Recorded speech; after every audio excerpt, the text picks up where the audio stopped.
Halo semuanya, di video ini kita akan membahas mengenai scanning electron microscope. Pembahasan mengenai scanning electron microscope ini akan kita bagi menjadi beberapa bagian, dan di video ini, khusus untuk video ini, kita akan mempelajari atau menjelaskan mengenai introduction atau sedikit pengantar mengenai scanning electron microscope ini. Mari kita lihat bersama-sama.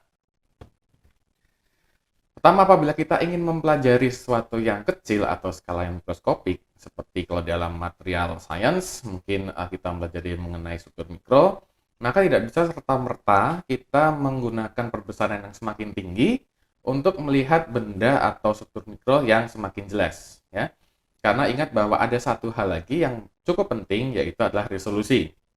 Resolusi adalah di mana kemampuan suatu mikroskop atau bahkan kemampuan mata kita untuk memisahkan dua material atau dua benda yang kecil yang berdekatan sehingga dia bisa kita pisahkan menjadi dua entitas yang berbeda. Ya. Sehingga tidak selamanya dengan menggunakan struktur dengan menggunakan optical microscope kita bisa mendapatkan resolusi yang tinggi. Bahkan di sini bisa dikatakan bahwa kira-kira untuk optical microscope itu biasanya perbesaran yang bisa kita gunakan bisa mencapai sekitar 100 atau 1000 kali. Ya. Tetapi apabila menggunakan elektron mikroskop, kita bisa mendapatkan perbesaran yang lebih tinggi lagi, bisa mencapai hingga 200.000 kali, atau bahkan untuk elektron mikroskop yang cukup bagus, bisa mendapatkan hingga 1 juta kali. Ya. Nah, ini adalah sebenarnya alasan kenapa kita bisa mendapatkan resolusi yang bagus ya dengan menggunakan elektron mikroskop. Ya, jadi seperti yang kita tahu bahwa panjang gelombang dari cahaya yang kita gunakan itu akan sangat berpengaruh terhadap resolusi dari resolusi dari optical microscope ya atau mikroskop yang kita gunakan ya. Di optical microscope kita masih menggunakan cahaya tampak ya di mana panjang gelombangnya ada di sekitar 400 sampai 780 ini ya. Ini sudah cukup bagus ya untuk perbesaran yang hingga mungkin sekitar 500 atau 1000 kali. Ya, karena tapi apabila kita ingin membesarkan atau mendapatkan perbesaran lebih tinggi dengan resolusi yang bagus, maka kita harus menggunakan suatu gelombang yang memiliki panjang gelombang yang relatif lebih kecil, ya, yaitu contohnya di sini adalah menggunakan elektron. Ya, di sini elektron akan memiliki panjang gelombang yang jauh lebih kecil dibanding cahaya tampak, sehingga resolusi yang didapatkan akan juga semakin lebih tinggi. Ya. Ini adalah contoh ya gambar yang dihasilkan dari scanning elektron mikroskop. Bisa dilihat dari sini ya perbesaran ini didapat sekitar 100.000 kali. Ya mungkin kalau kita lihat hanya dengan menggunakan optical microscope kita tidak akan bisa melihat dengan jelas apa yang ada di permukaan ini. Ya. Karena di perbesaran 100.000 kali pun kita masih sulit untuk melihat butiran-butiran yang kecil-kecil ya secara individual masih terlihat seperti tertumpuk seperti ini ya. Tapi apabila kita zoom hingga 100.000 kali atau sampai 1 juta kali, maka kita bisa melihat ya masing-masing partikel ini secara individual ya. Ini tidak akan mungkin kita dapatkan apabila kita menggunakan optical microscope ya. Mungkin di optical microscope banyak terlihat seperti suatu lapisan yang uniform, tapi menggunakan elektron mikroskop kita bisa melihat bahwa dia adalah merupakan partikel ya yang saling terpisah ya, dan ini bisa dicapai karena resolusi dari elektron mikroskopnya yang cukup tinggi ya. Ini hanya sedikit perbandingan ya antara cara kerja dari optical microscope dengan elektron mikroskop ya. Bisa dilihat di sini di optical microscope tentu saja dia menggunakan cahaya ya. Di sini kita lihat yang menggunakan lampu ya sebagai sumber cahaya untuk menerangi sampel ya. Kemudian sampel berada di sini ya. Tergantung dari bentuk sampelnya sebenarnya. Jadi di optical microscope atau light microscope itu apabila sampelnya tipis maka kita bisa melihat dari transmisinya ya, atau apabila sampelnya tebal kita bisa melihat juga dari pantulannya. Jadi kita bisa amati dari sini.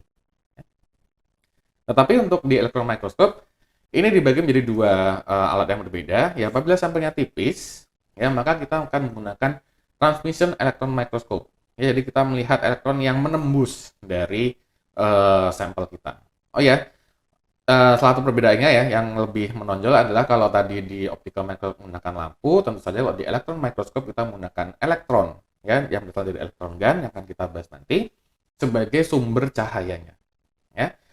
Kembali lagi ke sini, transmission electron microscope ya, berarti dia sampelnya tipis dan kita bisa mengamati elektron yang menembus dari sampel kita ini ya. Tapi apabila kita memiliki sampel yang tebal, maka elektronnya akan memantul sehingga kita akan bisa memperhatikan atau melihat menggunakan scanning electron microscope ya. Di scanning electron microscope ini sampelnya tebal, kemudian elektronnya kita tembakkan dan elektronnya akan memantul dan kita akan dapatkan elektron tersebut, kita akan detect ya dengan menggunakan detektor, dan kemudian kita bisa mengamati apa yang terjadi di permukaan sampel. Ya, jadi itu kurang lebihnya perbandingan antara optical microscope atau light microscope dengan menggunakan electron microscope. Ya. Kemudian dengan menggunakan scanning electron microscope ini kita bisa menggunakan di banyak aplikasi dan penggunaan ya, seperti contohnya apabila kita menggunakan preparasi metalografi, maka kita bisa melihat grain size, grain shape, ya, surface morphology juga kita bisa lakukan, kemudian inclusion, precipitation, dan lain sebagainya. Ya, ini apabila kita menggunakan sampel yang telah dipreparasi metalografi.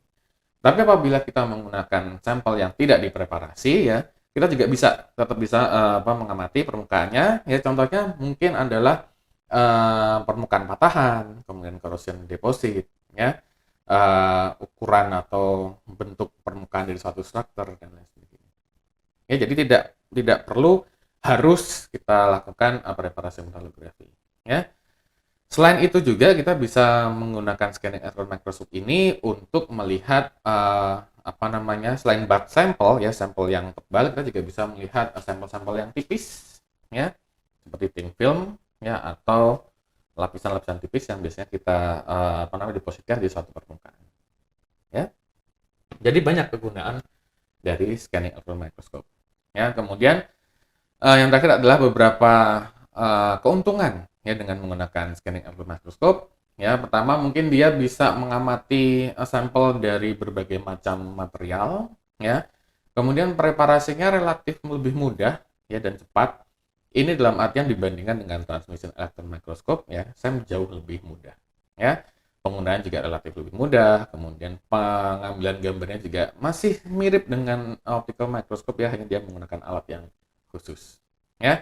Dan beberapa keuntungan-keuntungan lain ya, seperti resolusi yang lebih tinggi ya, kemudian bahkan kita bisa menggunakan SEM ini yang tentu saja apabila ada alat EDS-nya untuk mengamati atau melihat struktur atau komposisi kimia dari suatu material ya.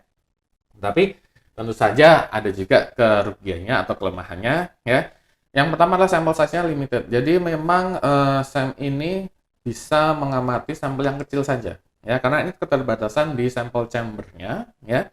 Mengenai sampel chamber nanti akan kita bahas di video yang lain ya. Jadi sampel kita tidak bisa terlalu besar ya, biasanya hanya sekitar 5 cm ya ukuran dari sampelnya ya. Kemudian sampelnya harus yang solid ya, karena di dalam chamber nanti kita harus membuat kondisi vakum sehingga tidak bisa sampel yang basah ya. Kemudian EDS-nya untuk komposisi kimia hanya tidak bisa mengamati atau mendetek unsur-unsur ini ya. Kemudian ini adalah beberapa lainnya ya, tadi sudah kita bilang ya, sampel harus bisa kita amati dalam kondisi vakum ya. Kemudian alatnya sendiri juga cukup besar ya. Alat SEM sendiri dia instalasi mesinnya itu cukup besar ya, sehingga dia bisa kurang lebihnya perlu satu ruangan khusus untuk SEM ya. Dan terakhir juga karena dia itu menggunakan elektron, maka sebaiknya sampelnya harus konduktif ya. Apabila kita memiliki sampel yang tidak konduktif, maka kita harus tambahkan preparasi ya, yaitu kita coating dengan sesuatu yang konduktif ya.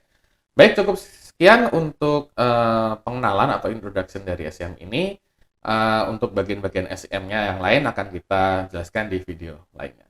Sampai ketemu di video yang lainnya.